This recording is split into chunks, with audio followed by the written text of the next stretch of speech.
చింత చెట్టు చిగురు చూడు చిన్నదాని పొగరు చూడు చింత చిగురు పుల్లగున్నాదో నా సామి రంగా చిన్నదేమో తీయగున్నాదో చిన్నదేమో తీయగున్నాదో చింత చిగురు తెచ్చానన్నా ఒకసారి వచ్చేస్తుందా చింత చిగురు అనేటప్పుడుగా కొంచెం దాపనగురు పుల్ల ఇంకో కొంచెం తేడానికి ఈ సీజన్ కాదు వానకాలంలో ఎక్కువ ఉంటది దొరికిందంటే అదృష్టం మనకు కొంచెం ఉంది కదా పప్పులేసి ఉండేద్దామా నెంబర్ వన్ ఉంటదండి బాబా అసలు ఎండాకాలం ఏది తినాలో అది తెత్తనో గురు భలే నువ్వు ఎండాకాలం చింత చిగురు తినాలండి ఎండాకాలం దొరుకుద్ది ఉత్తప్పుడు దొరకదు వానాకాలం దొరుకుద్ది అనుకుంటున్నాను కాదు ఎండాకాలం లాస్ట్ లో వానాకాలం ఎంట్రన్స్ అది అంటే ఎండలు ఉన్నప్పుడు చిగురు పడతా ఉంటది ఇప్పుడు చెప్పింది కరెక్ట్ నేను చెప్పింది కరెక్ట్ అండి అంటే ఇప్పుడు తక్కువ ఉంటది అప్పుడు ఎక్కువ ఉంటది భలే లేత నవనవలు ఆడిపోతుందండి చింత చిగురు పప్పులు వేస్తాను పేద మనం బెత్తుల కూర ఉందనుకోండి దాంట్లో కూడా చాలా బాగుంటదండి ఇది అసలు నెంబర్ వన్ ఉంటది మరి ఇప్పుడు బెత్తులు తేలదా చిన్న చేపల్లోకి చింత చిగురే నెంబర్ వన్ హైలైట్ బెత్తులు తేపను బెత్తులు దొరకలేదండి పప్పులు వేద్దాంలే ఈ ఎండాకాలం పప్పులు వేసుకొని చింత చిగురు అది వండు తింటే ఒంటుకు సలవ చేస్తుందండి చింత చిగురు వల్ల మంచి ఆరోగ్య ప్రయోజనాలు ఉన్నాయండి ముఖ్యంగా షుగర్ ఉన్న వాళ్ళు చింత చిగురు తింటే చాలా మంచిది అనమాట వాళ్ళకి దీంట్లోని ఏమేముంటో తెలుసా నీకు పులుపు వల్ల సి విటమిన్ దాని వల్ల వ్యాధి నిరోధక శక్తి పెరుగుద్దండి షుగర్ ఉన్న వాళ్ళు కూడా కంట్రోల్ అవుద్ది అనమాట గ్లూకోజ్ ని బాగా కంట్రోల్ చేస్తుందండి ఇది షుగర్ హై అవ్వకుండా బాగా చేస్తుంది అనమాట అందులో ఇనుము ఉంటది ఇనుము వల్ల బ్లడ్ కూడా బాగా పడుతుంది అనమాట చాలా అన్ని ఉపయోగాలు ఇంకా చూడు నోటు పుల్లు వేసి నోటు గొంతు నొప్పులు ఇవన్నీ వస్తాయి చూసారా వాటికి కూడా ఇవన్నీ కూడా శుభ్రం అయిపోద్ది అనమాట చాలా మంచి ఆరోగ్య గుణాలు ఉన్న మంచి వస్తువు అండి ఇది మనకు ప్రకృతిలో దొరికే ఇదే సీజన్ లో అతమానం దొరకదు ఇది సమ్మర్ లో దొరుకుద్ది వర్షాకాలం స్టార్టింగ్ సమ్మర్ అయితే నేను ఆయుర్వేదం డాక్టర్నే తెచ్చాను కదా దొరికింది తెచ్చావు నీకు అందులో ఉపయోగాలు తెలదు కదా అది కరెక్ట్ అండి తెలదండి నిజంగా చాలా మంచిదండి దొరికితే కనుక ఈ సీజనల్ గా ఖచ్చితంగా తెచ్చుకొని వండుకొని తినండి పప్పులో వేసుకోవచ్చు దేంట్లో ఏ కూరలో వేసుకోవచ్చు విడిగా కూడా వండుకోవచ్చు అండి అన్ని రకాల ఆరోగ్య ప్రయోజనాలు ఉంటాయి ఇప్పుడు మేము ఇది పప్పులో వేసి వండుతాం అండి ఏ రకంగా వండుకోవాలో మేము పాతకాలం పద్ధతిలో పొయ్యి మీద మట్టి కుండలో పెట్టి వండి చూపిస్తాను చాలా శుభ్రంగా చేసి చూపిస్తానండి అయితే నోట్లో నీళ్ళు ఊడిపోతున్నాయండి బాబా చింత చిగురు అనగానే ముందుగా ఒక గ్లాస్ కందిపప్పు తీసుకొని శుభ్రంగా కడుక్కొని ఒక పావు గంట సేపు నానబెట్టుకుందాం అండి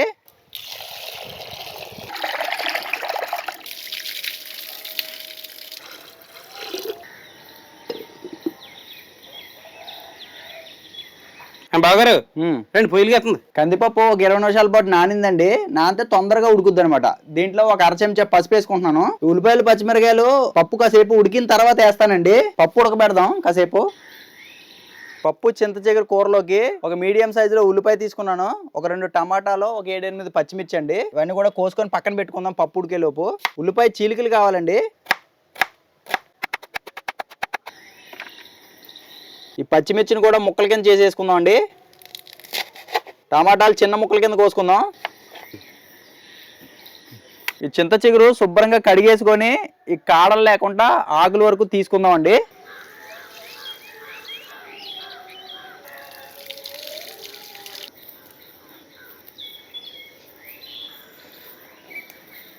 ఇంకా ఈ రకంగా కాళ్ళన్నీ తీసుకున్నాను అంటే కొన్ని ముదరలు ఇవన్నీ వచ్చినాయి అనుకోండి ఇవన్నీ కూడా పప్పులు అడ్డంగా తగులుతాయండి అందుకోసం కొన్ని ఇలా చెక్కేసుకున్నాను అనమాట ఇప్పుడు పక్కగా ఒరిజినల్ గా మనకి లేతటి ఆకు వచ్చిందండి కాదు దీంట్లో ఇప్పుడు గల్జేరాకి వేద్దాం అండి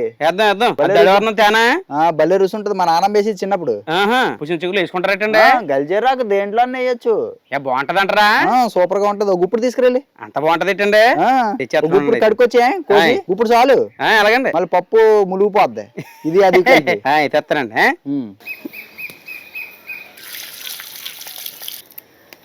అయ్యా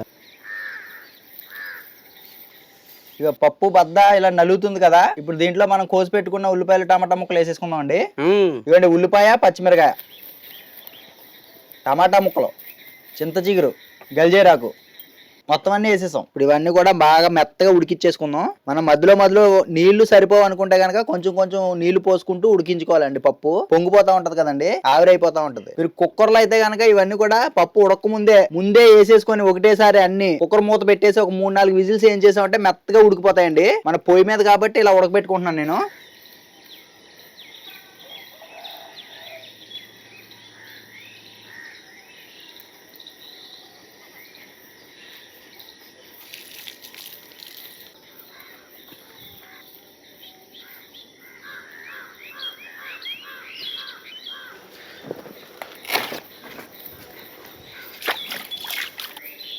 పప్పు చక్కగా ఉడుకుతుందండి. రుచికి సరిపడి ఉప్పు వేసేసుకుందాం దీంట్లో. ఒక అర చెంచా కారం కూడా వేస్తున్నానండి. మీరు కారం కావాలనుకుంటే వేసుకోండి, లేకుంటే పచ్చిమిరపకాయలు ఇంకొక 5-6 ఎక్కువ వేసుకున్నారంటే కారం సరిపోద్ది. నేను అది ఇది కూడా వేసాను అనమాట. కారం వేసినాక ఇంకొక 2 నిమిషాలు ఉడికించుకున్నాం అంటే కారం పచ్చివాసన పోద్దండి.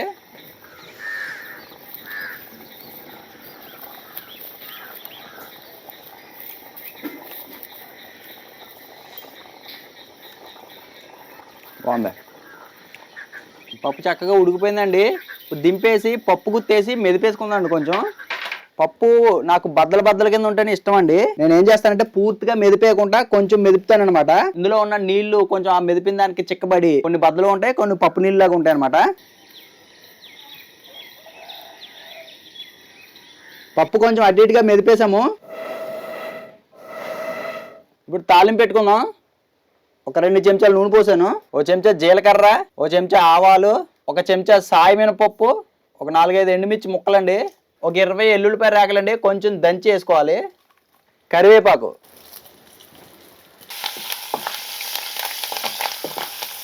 తాలింపు వేగిన తర్వాత ఒక చిటికెడు ఇంగువ కూడా వేసుకుందాం. పప్పు భలే రుచి ఉంటుందండి ఇంగువ వల్ల. కొంతమంది వెల్లుల్లిపాయ వేస్తే ఇంగువ అవసరం లేదు అంటారు, కానీ దేని రుచి దాందేనండి.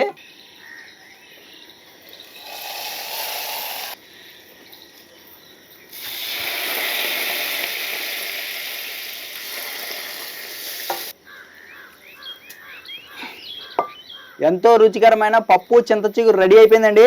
ఇక వేడి అన్నంలో పెట్టుకుని తింటే రుచికి రుచి, ఆరోగ్యానికి ఆరోగ్యం.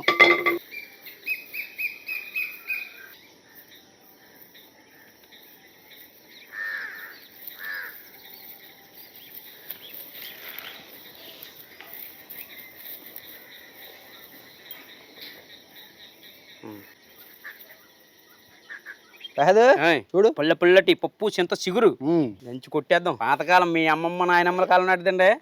సాకేతో ఎలా ఉందమ్మా పప్పు? తిన్నావా? మా అభిగడికి పులిపు ఎక్కువ ఇష్టం అండి.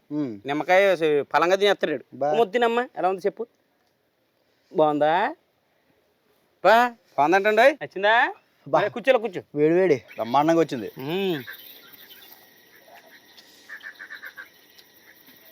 అబ్బా అమృతంలో ఉంది. ఎల్లుల్లిపాయలు కూడా ఎక్కువ నేను 30 గుడ్లు ఉంటాయి. బబ్బా ఎలా ఏడేడిగా అరిటాకులు వేసుకుని తినేస్తాయా. చింత చిగురు, అరిటాకు చిగురు అంటే అరిటాకు అండి, ఇది లేతాకు. అదేసో మళ్ళీ గల్జేరాకు మొత్తం అన్ని కూడా రీప్రొడ్యూస్ అయిపోతాయి. Repair cleaning. చింత చిగురు భలే ఉంటదయ్యా, బ్రహ్మాండంగా ఉంది. మనకి సంతల్లో 20 రూపాయలు పెట్టమంది ఇంత పెడతారండి. అప్పుడప్పుడు తెచ్చుకొని చక్కగా వండి తినొచ్చు. చాలా బాగుందండి కూర, రుచి అదిరిపోయింది అనమాట. అసలు ఇలాంటివి ఎప్పుడు వదిలిపెట్టకూడదండి బాబా. మీకు మామూలుగా అనుకోండి ఆ తోటకూర గోంగూర అన్ని దొరుకుతాయి, ఇది అప్పుడెప్పుడు దొరుకుతుందండి బాబా. అక్కడ కొట్టేసారండి బలిగనా. అయినా మీకును చాలు.